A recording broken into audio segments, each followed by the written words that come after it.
నందు ప్రియమైన సహోదరి సహోదరులకు యేసుక్రీస్తు నామములో శుభములు. దేవుని యొక్క మహిమ మీ మీద ప్రకాశించును గాక. ఈరోజు దేవుడు మనకిచ్చిన మాట విలాప వాక్యములు 4వ అధ్యాయము 17వ వచనం. వ్యర్థ సహాయం కొరకు మేము కనిపెట్టుచుండగా మా కన్నులు క్షీణించుచున్నవి. మేము కనిపెట్టుచు రక్షింపలేని జనము కొరకు ఎదురు చూచుచుంటిమి. ఈ మాటలు విలాప వాక్యాల్లో ఇర్మియా గారు విలపిస్తూ రాస్తున్నట్టుగా మనం చూడగలం. ఇశ్రాయేలీలు దేవుణ్ణి వదిలి దేవుని యొక్క ఆజ్ఞలను మరచి తమకిష్టమైనట్టు వెళ్ళిపోయినప్పుడు దేవుడు ఇశ్రాయేలీలందరినీ కూడా బబులోను దేశంలోకి చెరగొనిపోయినప్పుడు ఆ చెర జీవితంలో ఇశ్రాయేలు పడబోయే కష్టాల్ని ప్రవక్త చూసి విలపిస్తూ దేవుని సన్నిధిలో మొరపెడుతున్నట్టుగా మనం ఇక్కడ చూడగలం. ఆయన ఇక్కడ చెప్తున్నారు కదా, వ్యర్థ సహాయం కొరకు మేము కనిపెట్టుచుండగా, అంటే నిజమైన సహాయం చేసే దేవుణ్ణి వాళ్ళు వదిలేసి వ్యర్థమైన వాటి వైపు వారు తిరిగిపోయారన్నమాట. అందుకే ఇక్కడ ప్రవక్త అంటున్నారు కదా, వ్యర్థ సహాయం కొరకు మేము కనిపెట్టుచుండగా. నిజంగా సహాయం చేసే దేవుణ్ణి వదిలేయడం వల్ల ఇప్పుడు సహాయం చేసేవారు ఎలా ఉందంట, వ్యర్థమైన సహాయం అట. చాలాసార్లు మన జీవితంలో కూడా మనం చూస్తుంటాం కదా, నిజంగా సహాయం చేసేవారిని వదిలేసి మనం ఎవరెవరి సహాయాన్నో అడుగుతూ ఉంటాము. వాళ్ళు సహాయం చేయరు కదా, ఇంకా మనల్ని వ్యర్థులుగా మార్చేస్తూ ఉంటామట.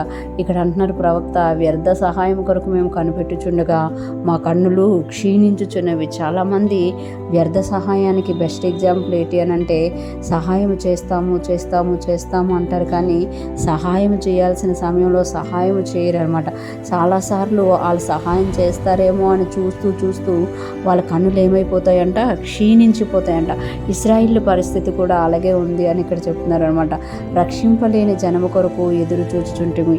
రక్షింపలేని జనము అంటే ఎవరైతే రక్షిస్తారో వాళ్ళని వదిలేసిండ్రు. దేవుడు నేను ఇశ్రాయేలీలకి సహాయకుడును రక్షకుడును అని చెప్తే దేవుడిని వదిలేసి వ్యర్థమైన వాటిని వ్యర్థమైన జనాల్ని వాళ్ళు నమ్ముకోవడం వల్ల ఆ జనాలు ఏం చేయలేకపోతున్నాయి అంటే వారిని రక్షించలేకపోతున్నాయి. ఇక్కడ ప్రవక్త అంటున్నారు కదా, రక్షింపలేని జనము కొరకు ఎదురు చూచుంటుంది. అంటే ఎవరైనా మనల్ని రక్షిస్తారు అనే ఆశతో మనం ఆశ్రయిస్తాం, కానీ ఇక్కడ వాళ్ళు రక్షించరని తెలిసి కూడా ఇశ్రాయేలు ఆశ్రయిస్తారట.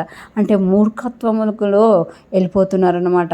ఈరోజు ఫ్రెష్ మన్నా వింటున్న ప్రతి ఒక్కరూ జ్ఞాపకం చేసుకోవాలి, నిజంగా సహాయం చేసే దేవుణ్ణి మనం కలిగి ఉన్నాము. ఎప్పుడైతే మనము నిజంగా సహాయం చేసే దేవుని యొద్దకు వెళ్తామో, మొరపెడతామో, నేను నీకు సహాయకుడును అని దేవుడు తెలియజేస్తున్నమాట. భయపడకు, నేను నీకు సహాయం చేస్తాను అని ఆయన చెప్తున్నారనమాట. అటువంటి సహాయాన్ని వదిలి మనం ఈ లోక సంబంధంగా ఎవరి సహాయాన్నైనా కోరుతున్నామా, అది వ్యర్థమైన సహాయంగా అయిపోతుంది అని తెలియజేస్తున్నారు. నేను నిన్ను రక్షిస్తాను అని యేసయ్య చెప్తున్నారు అనమాట. మనం ఆయన రక్షణను తృణీకరించి మనుషుల వైపు చూస్తున్నామా, మనుషులకి అధిక ప్రాధాన్యత ఇస్తున్నామా, మనము కూడా రక్షింపలేని జనము కొరకు చూస్తున్నాము అని ఇక్కడ ప్రవక్త విలపించినట్టే మనము విలపించాల్సి వస్తుంది. అలాంటిగా మనం విలపించకుండా ఉండాలి అంటే నిజంగా సహాయం చేసే యేసయ్యను హత్తుకుంటూ, నిజంగా మనల్ని రక్షించడానికి కోసం తన ప్రాణం ఇచ్చిన దేవుణ్ణి మనం హత్తుకుంటూ ముందుకెళ్ళిపోదుముగా.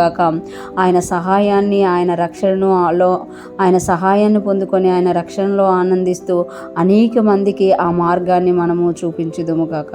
ఆమేన్.